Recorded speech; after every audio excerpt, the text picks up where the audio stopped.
Hey everybody, TJ here at Wisconsinite. Today we're going to talk about tool bags. Tool bags for your motorcycle. We're not talking about the stuff that's going to turn your garage into a certified Harley repair shop. This is the stuff that you're going to have on your bike all the time on your daily rides. You might want some more stuff if you're going on a longer trip somewhere. You might want different things that suit your needs. This is what I carry on my bike for my daily rides. The bag I'm using comes from Farm and Fleet. It's made by Interstate Leather. I actually got this out of the snowmobile section.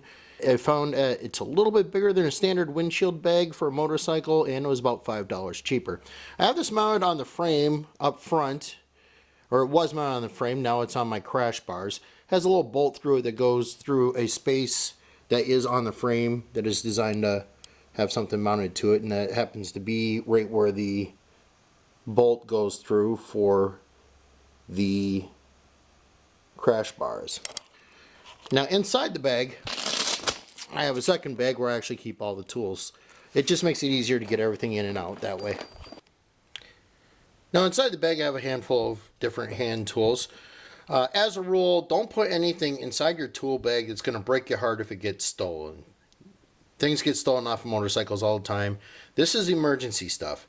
This is not going to be your expensive things that you're going to be using in your garage. These are going to be things that are needed on an emergency repair, something being done on the road.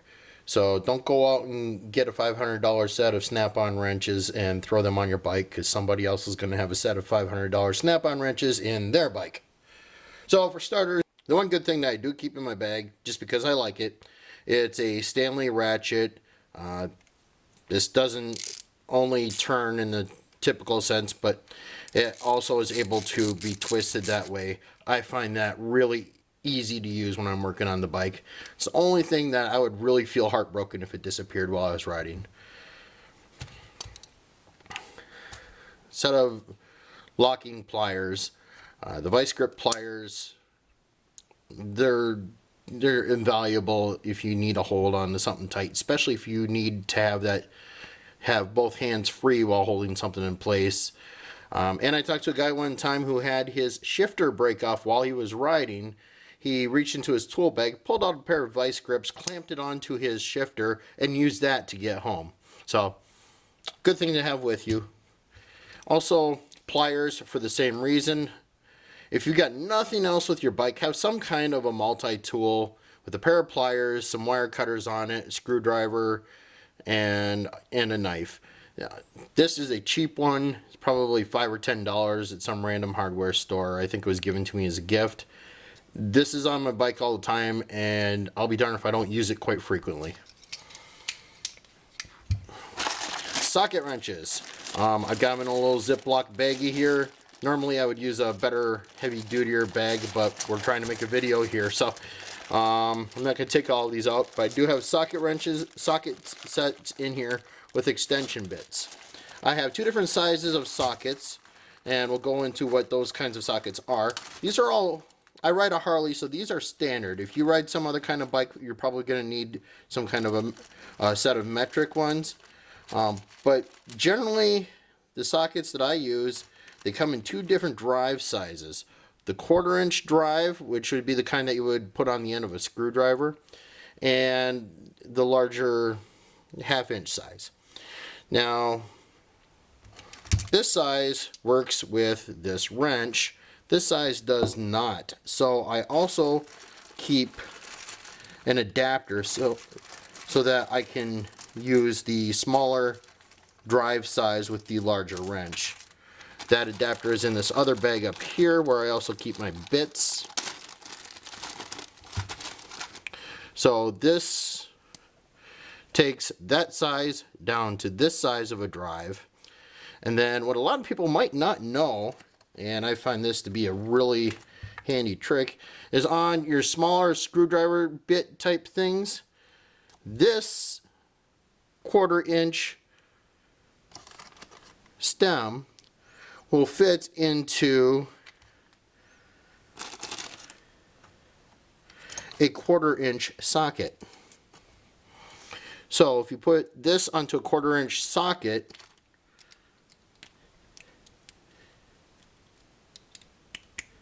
You are then able to use a screwdriver, hex bit, or a Torx bit with a socket wrench for torque. Makes your life a whole lot easier. I have a set with a whole bunch of common bit sizes for things that you're going to use. Phillips tip screwdrivers, the star-shaped Torx drivers, some hex sizes. One that does not come in most sets that Harley Davidson uses is called a T45. The T45 fits some of the larger bolts on the bike, specifically the air cleaner cover, and I have had to put that back on while going down the road. I actually lost a bolt one time for that. So I had to buy this separate, and I keep that with my other ones. Something else handy is a little thumb wheel for using these smaller bits. That allows you to get into some of those tight spaces and turn those bolts without having to try and get a wrench in there when the wrench won't fit. Spare fuses for your bike. Nothing will ruin your day faster than blowing a fuse when you're stuck somewhere in the middle of nowhere. You gotta have fuses. Your bike needs them to run. Pick up an extra set of them. Throw them in there somewhere. Duct tape it to the top of your battery and underneath your seat if you have to, but have those fuses with you. I have an old card here, and I've got some duct tape and some electrical tape wrapped around it. I actually had an electrical fire while I was riding one time. Bike wouldn't start afterwards. I had to take a whole bunch of wires and put them back together right there on the spot and tape them up. So having some electrical tape with you can save your butt. After I got all the wires put back together and made a space between the battery and the wiring harness that I had shorted out, I was able to start the bike and ride off again. Of course, my speedometer didn't work after that, but you make do with what you have. Zip ties. Zip ties are invaluable. They weigh nothing. Get a whole bunch of them. Have them in your bike. I cannot even begin to tell you how many times I've used zip ties to hold things together going down the road, especially when you do lose a bolt once in a while. My seat bolt in particular, I lost the set screw for my seat going down the road. I used zip ties and a key ring, 2 key rings, in order to get that through there and hold my seat on until I could get home and fix it.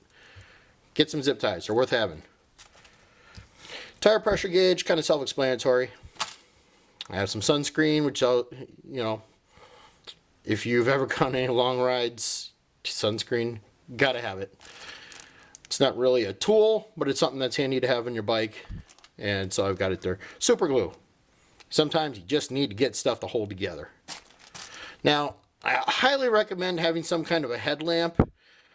Trust me on this one. You're trying to repair something on your bike, it's dark, or even during the daylight, you can't always see what you're doing. Having a headlight in your bag is invaluable. Unfortunately, my headlight broke. Just the other day, the little mount that holds it onto the strap broke, so I need to replace it. I still have the light in my bag, but it's December in Wisconsin. I'm not going anywhere on my bike anytime soon. I have time to replace that. Now the heavier stuff.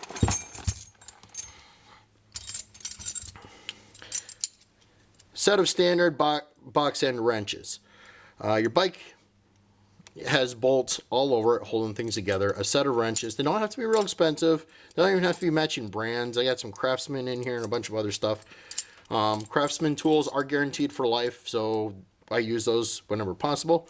I have one in here that is not standard. I have one metric wrench in here. It's an 8mm. The 8mm wrench happens to be the same size as your terminal bolts on your battery. There is a standard metric size that is the same. I can't remember what it's called. I don't have the right standard wrench for it, so I use an 8mm. I have a smaller drive socket wrench to go with those 1/4-inch drives too. 2 is one and 1 is none. If you're relying on having one socket that's going to work on you, the first time you torque on a bolt that's stuck, you're going to break your socket wrench, especially if it's a cheap one like this one. That's why I have 2 of them. And it's almost guaranteed that if you have to remove 4 bolts from something, 3 of them are going to come out very easily, and that 4th one's going to cling to it like the last Twinkie in a Woody Harrelson movie. So have good stuff that you can get bolts off with. and don't rely on one tool to do the job. I have an extension bit because sometimes those sockets need to get deep into cavities where you just cannot reach by hand, and you cannot get your socket wrench to fit in there. So having an extension makes your life a whole lot easier. I have a short extension and a long one, well worth having. Make sure you throw those in your kit. An adjustable wrench. Adjustable wrenches strip bolts. Do not get an adjustable wrench and assume that that is going to be your do-all, be-all savior for working on your bike. The adjustable wrench is used for holding the nut of something when you're out front with the socket wrench cranking away. Okay, my camera battery died, so I had to switch to another camera. Okay, other things that we've got in here is a small screwdriver bit driver. This is like from a dollar store or something. Now, something to keep in mind, if you take a good look here, you can probably see that that bit that's on there right now is pretty rusted. In fact, I'm going to throw that bit away and not use it for anything. Keep an eye on these tools. You got to keep a little bit of oil on them. If you're not using stainless steel stuff, it will rust on you. So we're just going to have to get rid of that bit. But still, cheap little driver makes your life a whole lot easier. Also, sometimes you need to reach those screws in something that's so thin you need a regular diameter screwdriver to get into there. So I've got a little 2-in-1 screwdriver. It's got the Phillips on one side and it's got the flat on the other. It's nothing special. I picked it up many years ago, which is why it looks all rusty and corroded and bent up, because it's been in different bags and used for different jobs throughout the years, and it's definitely earned its keep. Torx bolts are used all over Harley Davidsons. Now, as we already discussed, I've got some Torx sized star bits in here, but sometimes, just like when we talked about that one bolt that's not going to release for you, you can break those bits pretty easily if they're cheap. So having a decent set of Torx wrenches will definitely pay off in the long run. So there you have it. It's a real basic tool set. The thing's heavy. It weighs almost as much as the motorcycle battery. That's why I keep it mounted up front, keep that low center of gravity in there. If you're going on a longer trip, like I said, you're probably going to want different things. A lot of you are noticing that I don't have any tire tools in there. Keep those in a different part of my bike. And it's not something that I have a whole lot of experience with. I'll go into changing tires and using tire tools at a later time. But right now, these are the basics that you should have with you all the time, no matter where you're going. If you need to scale it back a little bit to meet your needs, then do what you got to do. But trust me, it's worth it to have the stuff with you. It's also, it makes you a rock star when somebody else has something break down and they don't have any tools to fix it. You're there to save the day.